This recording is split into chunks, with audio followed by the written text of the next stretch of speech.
Lors d'une table ronde avec la presse, le président du Burkina Faso a abordé certains sujets importants et ses relations avec le Togo. Suivez l'essentiel ici.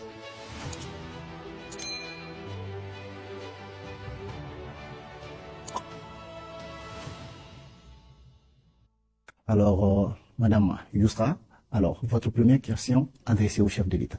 Monsieur le Président, quelle est la vision de votre pays? La vision globale du Burkina, vous voulez dire? Alors, merci et soyez les bienvenus. Et je pense que vous êtes dans le pays qui prône aujourd'hui la souveraineté nationale, l'indépendance totale. Parce que vous n'êtes pas sans savoir que notre pays a été colonisé comme beaucoup de pays africains. Et aujourd'hui, nous sommes en train de nous exprimer. Et donc, la lutte pour la souveraineté et l'indépendance sont donc le moteur de notre combat. Merci. Que signifie votre révolution en pratique? S'agit-il d'une révolte contre l'Occident ou d'un changement national en temps? Révolte contre l'Occident, non. L'Occident, il ne faut pas mélanger les choses.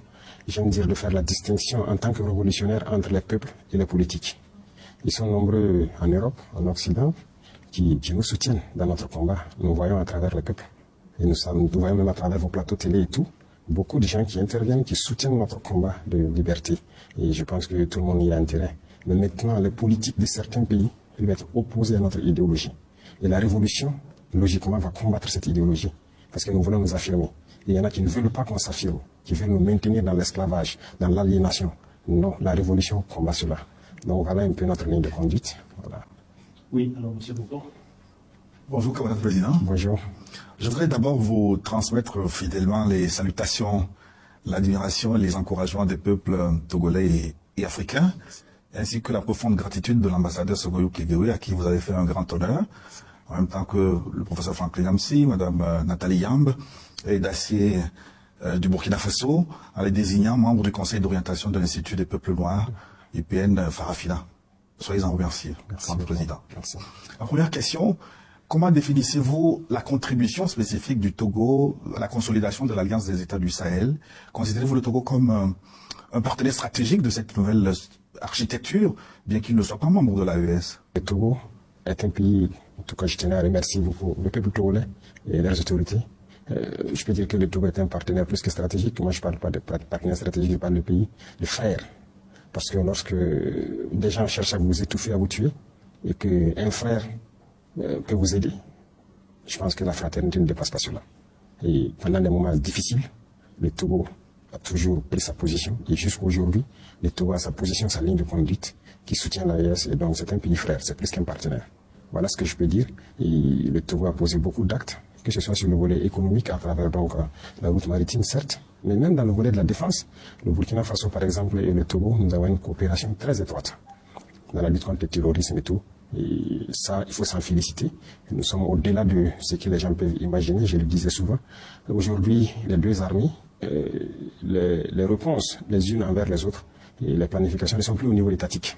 Ce n'est pas comme avant quand un avion au Burkina doit intervenir, ou bien un avion togolais doit intervenir, il faut qu'on appelle jusqu'à la présidence, avoir les autorisations de traverser les frontières. Non, c'est au niveau local.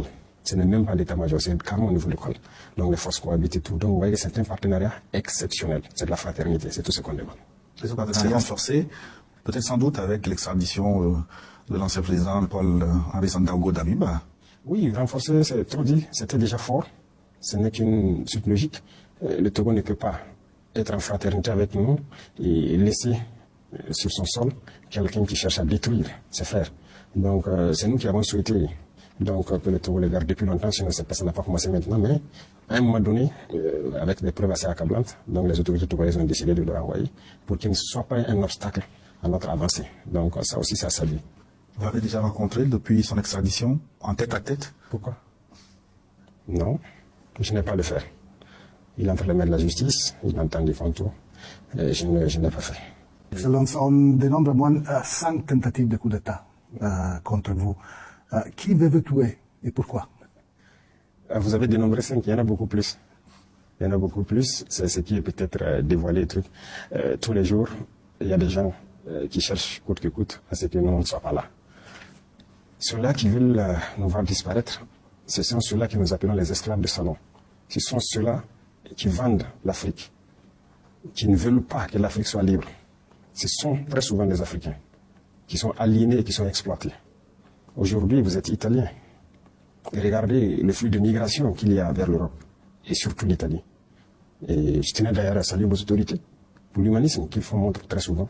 Nous avons vu des pays qui, s'ils ne font pas exprès pour faire renverser les barques, ne vont pas les sauver. Il y a beaucoup d'organisations humanitaires en Italie qui font beaucoup de choses que je salue beaucoup. Et beaucoup d'Africains sont en Italie. Mais nous, notre philosophie, ça nous fait mal de voir nos jeunes partir dans ces risques vers l'Europe.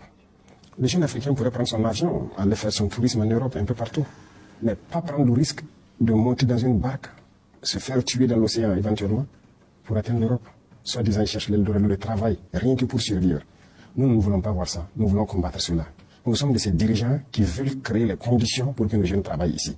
Au lieu d'aller se rester dans les rues des autres, à mendier. Et très souvent, il y en a qui arrivent à des comportements, pas en tout cas sains, et dans vos sociétés là-bas. Nous ne voulons pas voir ça. L'Africain n'est pas un sous-homme. Mais dans ce même cadre, les pays qui nous colonisent, qui veulent nous voir dans l'esclavage, qui veulent nous maintenir, ont leurs suppôts ici, leurs valets locaux, leurs répondants. Et ces gens sont prêts à tout pour nous voir éliminés. Et voilà malheureusement le contexte de l'Afrique. Et ces individus, tous les jours que Dieu fait, lorsque nous sommes vivants, ils ne sont pas contents. Et donc c'est un combat permanent et continuel. Et qui sont les impérialistes? Les impérialistes, il n'y a pas un visage qu'on peut coller. C'est une mentalité. Ce n'est pas une question de couleur de peau. Je le disais tout de suite. Les peuples européens nous soutiennent beaucoup. Beaucoup de dirigeants européens nous soutiennent même d'ailleurs. J'ai entendu donc notamment un de vos dirigeants qui, depuis longtemps, sonnait la sonnette d'alarme, qui a dit que le fait que la France exploite l'Afrique avec son franc CFA et tout, crée ces vagues de migration vers les pays européens, notamment vers l'Italie. Elle a parfaitement raison. C'est la situation comme ça. Donc, vous voyez que c'est en Europe, mais tout le monde ne comprend pas la chose de la même façon. Donc l'impérialisme, c'est l'individu qui veut dominer l'autre, qui veut maintenir l'autre dans l'esclavage, qui opprime les autres. Il peut être noir, il peut être blanc, il peut être africain, il peut être européen, il peut être américain, il peut être asiatique, il peut être de toutes les nationalités. Mais tout individu qui a cette envie-là d'opprimer les autres, de maintenir les autres dans la domination, c'est un impérialiste. La liberté individuelle peut-elle être intégrée et votre révolution veut d'une souveraineté totale, la liberté d'aimer qui l'on veut, d'exprimer librement, de s'opposer à votre pouvoir? Ah oui, voilà quelque chose, vous avez très bien fait d'être venu, c'est-à-dire quelque chose que les médias mainstream, c'est comme on appelle, passent le temps à mentir en Europe. Comme si ici, les gens se promenaient avec des haches et des gourdins. Lorsque tu ouvres la bouche, on te frappe. C'est faux, hein? Il y a la liberté. Chacun est libre de dire ce qu'il veut, de donner son opinion et tout. Même sur nos chaînes de télé, vous voyez des gens qui donnent leur opinion. Mais la liberté a ses limites. Par exemple, nous sommes un pays en guerre. Nous n'allons pas permettre à qui que ce soit de démoraliser nos troupes pendant qu'ils sont sur les champs de bataille. Ça, nous n'allons pas permettre. Nous n'allons pas permettre aux valets locaux de l'impérialisme qui sont parmi nous de vouloir saboter notre lutte pour ramener notre pays entre les griffes de ces impérialistes-là. La liberté d'un individu, comme on l'a dit, ça s'arrête là où la liberté de l'autre commence. Sinon, vous n'avez pas une société. Autant vous êtes libre de dire ce que vous voulez, lui aussi il est libre de dire ce qu'il veut. Et quand vous commencez à chacun à dire ce qu'il veut, ça finit par quoi?